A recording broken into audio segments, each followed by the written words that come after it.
Cleverly Bellew 2, the rematch. Stand by my opinion that this is not a PPV. Stand by my opinion that at this point it's not a world level fight. Both guys have fought at world level and lost, been stopped. Um, Having said that, whilst I disagree with it being pay-per-view, it is a good fight. It's a good fight, it's an entertaining fight, two entertaining fighters, and it's a good sort of European title level fight that involves two British guys. Now, I wanted to do a bit of a early sort of pre-fight thoughts, pre-fight analysis. I've just re-watched the first fight. Slight disclosure for myself is that I'm a big fan of Cleverly. I've seen him fight live several occasions. I've been following him from quite an early stage, and I do really rate him. I think he was the much better light heavyweight than Bellew. I rate Sergey Kovalev a lot higher than I rate Adonis Stevenson, so I view that loss to Kovalev as the lesser of two evils compared to Adonis Stevenson. And I am a fan of Cleverly as a boxer. His style appeals to me. The way he moves, the way he throws punches is what I like to see in a boxer. So I can't sort of make that clear from the start. Tony Bellew, I've always had the opinion on Bellew that he's above British level, sort of a European level fighter. I've never really understood the hype about him in terms of a world level fighter. To myself, to my eye, he just doesn't have the attributes, the class of a world level fighter. Having said that, in the first fight, seemingly spurred on by his hatred of Nathan Cleverly, where he was a definite underdog, I think Bellew put in one of his best ever performances. There were times in the fight he looked really good. I think I just watched in the fight now, and early on I think I scored in rounds 2, 3 and 4. He started well. He had good spells in the fight, and a lot of the rounds were really close rounds. You know, it could have gone either way, real 50-50. So Bellew, as I say, put out the performance of his life against Cleverly the first time, and we should expect that from him again this time round. So I don't know who will be favourite. I mean, first time round Nathan was coming in with a world title at light heavyweight, gained under dubious circumstances, but nevertheless a world title. He'd shown less chin problems than Cleverly at that point, and he was a favourite. Now, you know, we've seen Bellew in some fights on Sky. He's been promoted by Eddie Hearn. He's been fighting on big bills. Bellew's probably as well known in the public eye now. He's doing a bit of punditry on Sky. He's been fighting a higher level of opposition than Cleverly at cruiserweight, and I don't know how the bookmakers would price this one up. It wouldn't surprise me if it was viewed as a very 50-50 matchup indeed. I wanted to look at both guys' attributes. Tony Bellew can box. He's got good amateur pedigree, and he showed in the first fight, as well as in the second Oval Mackenzie fight, he does have boxing ability. He can jab, he can move. In my opinion, despite the fact that Tony Bellew can box, Nathan Cleverly is a far more advanced boxer. I prefer Cleverly's jab. I prefer the way Cleverly moves around the ring. I like the way Cleverly can slip punches. I think Cleverly's head movement is really clever. I was at the Krasnicki fight at Wembley Arena. The guy's hand speed is spectacular. His footwork's good. His hand speed is like a blur. We'll talk about power in a minute, but in my eyes, power comes as a result of combination of strength and speed. Cleverly certainly got more speed than Bellew. In terms of attributes, technically and boxing wise, I think Cleverly is stronger across the board. There's a lot of talk about chins in this fight. You know, both guys in a new weight division. Could it go 12? Is it going to be stoppers? I must say, I think Cleverly has got a good chin.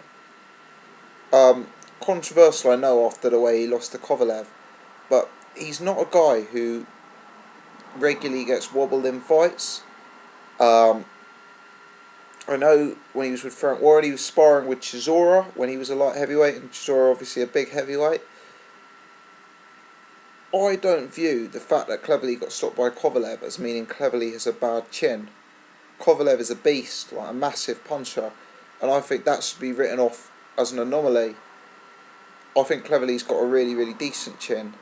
With regards to Bellew, you could say similar things about Bellew getting stopped by Stevenson. You know, Stevenson's a massive puncher, a beast. You can write that one off.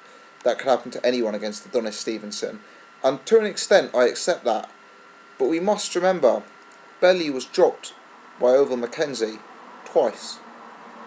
He was dropped by Bob Ajisaf. He was really shaken up by Valery Brudov.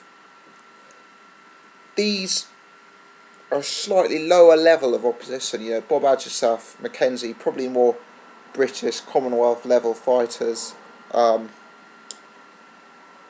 Cleverly hasn't shown me chin concerns at that level.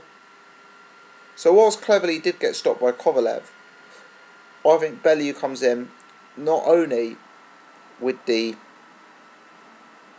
better boxing skills, but also the better chin. Bellew is known as this big puncher, but to my eye, he's not, you know, in the league of a Stevenson or a Kovalev in terms of his punching power. You know, he is.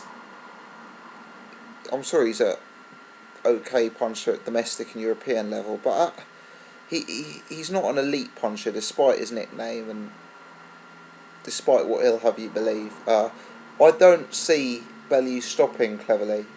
I think Cleverly's good chin, good movement, quite evasive. I also think Cleverly's got better stamina. As I say, I scored a lot of the early rounds to Bellew in the first fight, yet I think Cleverly came on strong, looked to have more energy towards the end of the fight. I think a lot of attributes are in Cleverly's favour. Better technically, better movement, better speed, probably better defensively, certainly better head movement, more evasive, better chin, better stamina. Power is arguably the one area Bellew does slightly edge it. Although what I would say is I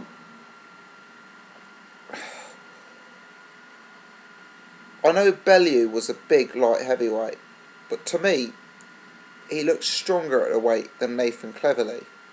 If you watch that fight back, Bellew looks quite solid. He looks like he's got a relatively solid build. He looked like he could move some weights in the gym at that weight. You know, he was quite nicely sort of muscled. He didn't look, you know, overly skin and bones to me at light heavyweight. Obviously now he's sort of walking around 15 stone, and I've seen him on Sky and I saw him at the press conference today. To me, he's got a bit of a chin on him now. He looks like he's carrying a bit of fat. In his fight against Brudov, he certainly was quite fleshy around the stomach. At the minute, he's looking, you know, quite fleshy around the face. He's not looking as cut up as he was at light heavyweight. Nathan Cleverly, on the other hand, to me, he looked really gaunt at light heavyweight towards the end of his career. He looked skinny, he looked lanky, he looked under-muscled. Now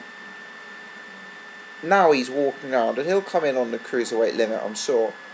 But he's walking around, he's not, don't get me wrong, you can tell he hasn't been in training camp, but he's not carrying a lot of fat on him.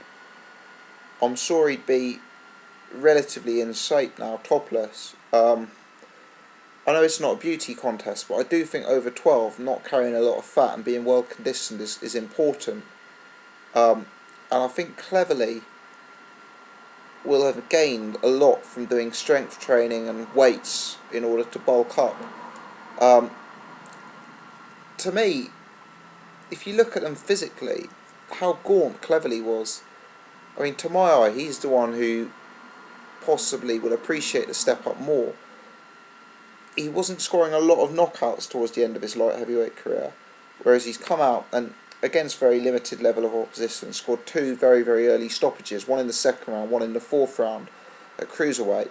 He looks well muscled, he looks strongly built. I think Cleverly may be able to whack a bit at cruiserweight. I know they've both scored stoppages in both of their fights at cruiserweight, but Cleverly's have been a lot quicker into the fights than Bellew. Cleverly's knocked out opponents in round 2 and 4, whereas Bellew's been round 5 and 12. Now I appreciate it is all down to the level of opposition, and Bellew's been in with a higher level of opposition, but I do think there is scope that at cruiserweight Cleverly may be as big a puncher at Bellew. Nathan often refers to the fact when he stepped up to light heavyweight he got a string of knockouts, and I think the same could happen again at cruiserweight. I think he was so gaunt and so lean and not carrying anything on him that it will have affected his power towards the end of the career at light heavyweight, and I think there's a small scope that he may well be more of a power puncher at cruiserweight. I'm not saying he's suddenly going to turn into a Kovalev or a Stevenson type puncher, he's not, but to my eye, Bellew is the one who has the chin problem going into this fight, and I think if Cleverly is, coming in well muscled, well trained, really having adapted to cruiserweight, I think there's a higher chance that Cleverly scores the knockout. I don't see Bellew knocking out Cleverly. I think Cleverly's too evasive. I think Cleverly's got a really solid chin, and I don't see Bellew as this massive puncher. You look at the big fights he's been in. Chilemba, Stevenson, Cleverly won. He's not knocking people out, and I think at cruiserweight he's coming in fleshy rather than strong.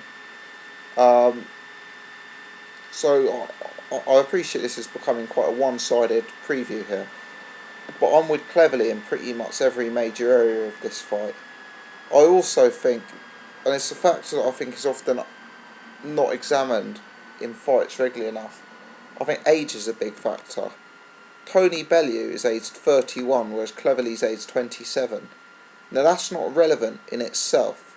What is relevant is that they fought 3 years ago in a close fight, when Bellew was 28, coming into his prime, whereas Cleverly was 24. Now I know 24 is not a baby, you get world champions at 24, but there's scope, especially for a big man like Cleverly, there's scope to see improvement from 24 to 27. There's scope for him to still be developing physically, to grow stronger, to get a bit more man strength. So I think that is a relevant factor as well, in terms of that. I think, all in all, the first fight was very competitive. Bellew put in a top career performance, made it a real tight fight. He did really well. It was an entertaining fight, and it was a fight that was hard to say either way with great certainty who won. I really think it was a tough fight. In the first fight, I still think Nathan had the attributes in his favour. And I think at cruiserweight that's only going to be exacerbated. I think Bellew's going to come in a bit heavy, a bit flabby. I think Cleverly's hand speed, his movement, his head movement, his foot movement are going to be even more relevant. I don't think there's a strong argument to say that Bellew is definitely a bigger puncher at cruiserweight. That's still yet to be determined. I think Nathan's got a really good chin, and I see Nathan winning this fight. I think Nathan, if it goes 12, will come on strong like he did in the first fight. I think he's fitter, he's more in shape than Bellew, got more stamina, and I think Nathan could win a close fight on points. I think stoppage is unlikely, because I think whilst Bellew has shown chin problems,